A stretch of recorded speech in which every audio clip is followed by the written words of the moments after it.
Selamat pagi, selamat sejahtera dan salam Malaysia Madani. Bersama saya Debbie Amanda Padan dalam Berita Pagi Sarawak edisi Senin 25 Mac 2024. Kementerian Ekonomi punyai strategi untuk galakan pendaftaran pangkalan data utama padu di seluruh negara. Timbalan Perdana Menteri Datuk Seri Fadilah Yusof berkata, dengan jumlah pendaftaran yang masih rendah di seluruh negara, selain berbaki 6 hari, beliau yakin Kementerian Terbabit punyai kaedah bagi meningkatkan pendaftaran.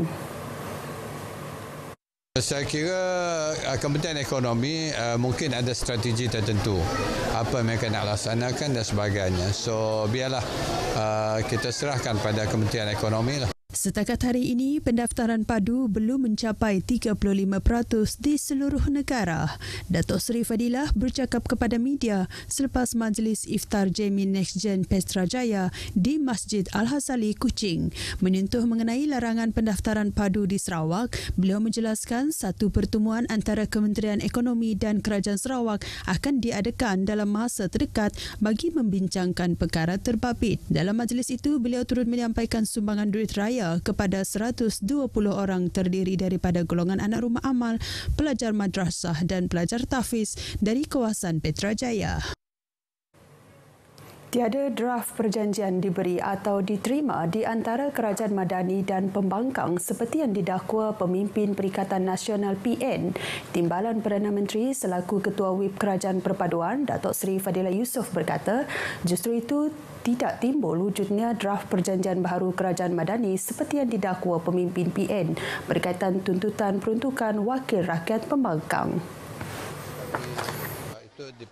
Beliau juga tidak ada menyerahkan sebarang draft dokumen seperti didakwa dalam pertemuan dengan Ketua Pembangkang Datuk Seri Hamzah Zainuddin.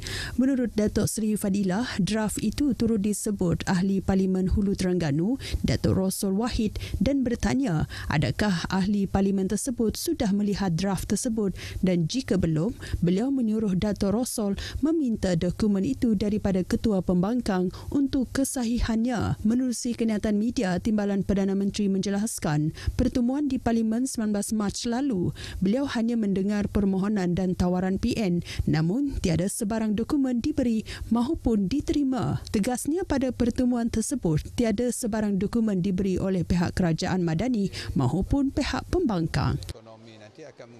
Pembangunan di sesebuah daerah memerlukan kerjasama yang rapat antara rakyat, agensi kerajaan dan pertubuhan bukan kerajaan NGO bagi mencapai matlamat kemajuan. Menteri Kerja Raya Datuk Seri Alexander Nantalinggi berkata pembangunan di daerah Song telah banyak dilaksanakan oleh kerajaan sama ada di peringkat persekutuan maupun negeri. Dalam pada masa sama, masih ada lagi kekurangan yang memerlukan perhatian. Katanya beliau dan Ahli Dewan Undangan Negeri Adun Katibas Lidam Ahsan sentiasa bekerjasama dalam merancang pembangunan di daerah Song. Justru itu beliau meniru masyarakat kawasan tersebut untuk sentiasa bersabar dan bersatu serta bekerjasama dalam memudahkan matlamat pembangunan seperti yang dirancang dapat dicapai. Beliau berkata demikian ketika berucap merasmikan program kesedaran kebersihan, keselamatan dan kesihatan penduduk di Rumah Kanian Banta, Sungai Lajan. Program anjuran Majlis Daerah Kapit ini melibatkan beberapa agensi kerajaan dalam usaha memberi pendedahan dan pendidikan awal. Antara aktiviti diadakan sepanjang program ini ialah demonstrasi memadam api serta pemeriksaan kesihatan. Ahli Parlimen Kapit itu menambah, rakyat haruslah mengikut perkembangan semasa dengan menggunakan teknologi untuk membangunkan daerah Song. Syarikat Penerbangan Tambang Rendah Air Asia menambah 22,000 tempat duduk tambahan bagi penerbangan lewat malam antara Semenanjung, Sabah dan Sarawak sempena Aidilfitri ini. Timbalan Menteri Pengangkutan Dato' Hasbi Habibullah berkata, langkah itu sebagai inisiatif mereka sendiri untuk memenuhi permintaan tinggi ke Sabah dan Sarawak menjelang perayaan bagi membolehkan lebih ramai perantau pulang ke kampung. Asia, usaha dia sendiri ada membuat untuk tambahan flight malam dan sebagainya dan ada 22,000 seat yang dia jual, 22,000 kursi, 300 lebih ke Sabah, 200 lebih ke Sarawak ya. Di mana tak kira lah Datu, Tawau, Sibu, Miri dan sebagainya. Ini usaha yang dibuatlah itu oleh Asia, usaha mereka sendiri. Jadi ini adalah untuk memastikan ya, untuk tidak ada semua orang dapat balik kampung lah untuk berhari raya, insya-Allah.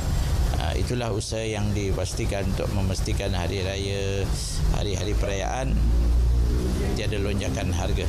Beliau berkata demikian ketika ditemui media selepas penyerahan outright grant di Masjid Baitul Iman di Limbang. Jelasnya lagi, pembelian tiket boleh dibuat awal sejak 4 Mac lepas. Pada program itu, sebanyak 62 penerima membabitkan 10 buah masjid dan 52 surau di Parlimen Limbang dengan peruntukan keseluruhan bernilai RM196,000.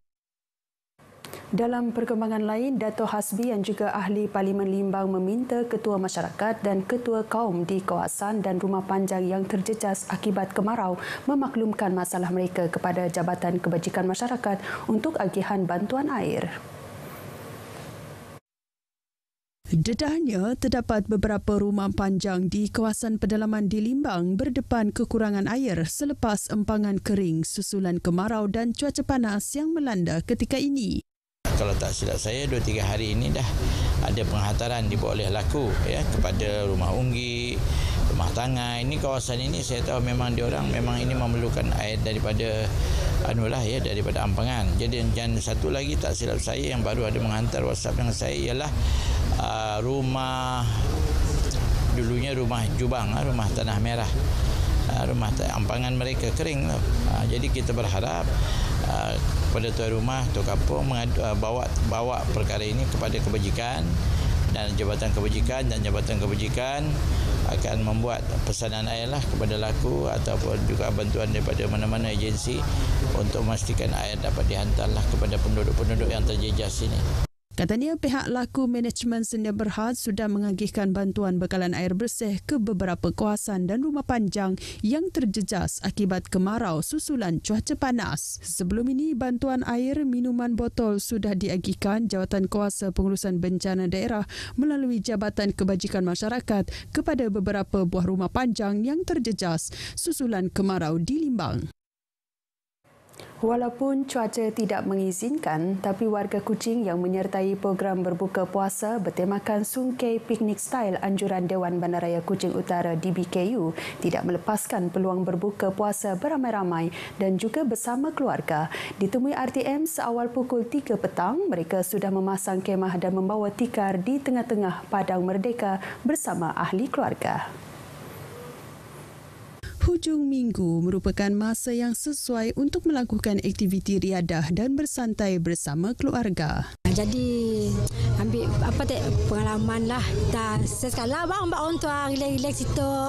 Bagi golongan beliau pula, ia merupakan ruang mereka bersama teman sekerja dan sahabat. Untuk kami dengan klik kami dan kawan-kawan yang lain juga.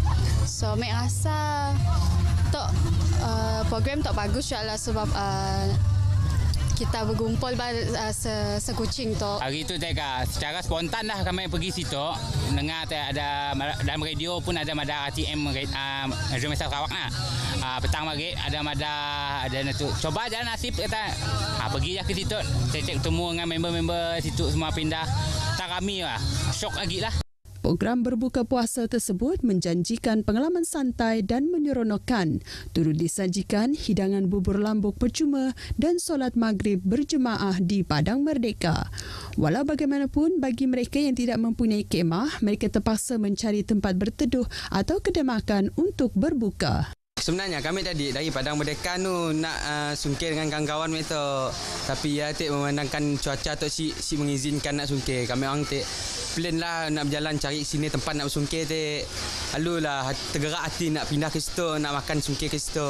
Husband kami mbak nak kira nak merasa macam ni, nak rasa nak makan rami-rami dengan sidaknya nak. Siap pernah ada macam tu mek rasa nak sebelum tu. Ya jadi mbak sekali lah sidaknya. Si tahu hari hujan. Lu carilah tempat kita nak makan tu. Berita Pagi Sarawak berakhir di sini. Dari sungai hingga segara Palestin pasti merdeka.